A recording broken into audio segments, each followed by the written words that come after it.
এখন থেকে ১৬ বছর বা তার বেশি বয়সী তরুণরা জাতীয় পরিচয়পত্র, এনআইডি সেবা ও কার্ড পাবেন। নির্বাচন কমিশন এই মর্মে সিদ্ধান্ত গ্রহণ করেছে। ২২ ফেব্রুয়ারি নির্বাচন কমিশন একটি প্রজ্ঞাপন জারি করেছে, যেখানে ১৬ ও ১৭ বছর বয়সী বাংলাদেশি নাগরিকদেরও এনআইডি সেবা দেওয়ার জন্য মাঠ পর্যায়ের কর্মকর্তাদের নির্দেশ দেওয়া হয়েছে। ২০০৮ সালে জাতীয় পরিচয়পত্র নিবন্ধন শুরু হওয়ার পর থেকে এ পর্যন্ত কমপক্ষে ১৮ বছর বয়সীরাই কেবল এনআইডি সেবা ও কার্ড পাওয়ার যোগ্য বলে বিবেচিত হতেন। প্রজ্ঞাপনে বলা হয়েছে, জাতীয় পরিচয় নিবন্ধন সংশোধন ২০১৩ আইন ২০১০-এর ৫ ধারা অনুযায়ী আবেদনের তারিখে যেসব বাংলাদেশি নাগরিকের বয়স ১৬ বা ১৭ বছর পূর্ণ হয়েছে তাদের নিবন্ধন কার্যক্রম পরিচালনার সিদ্ধান্ত দিয়েছে নির্বাচন কমিশন।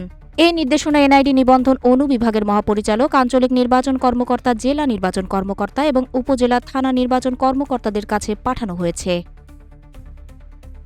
নিউজ ডেস্ক, রূপালী বাংলাদেশ।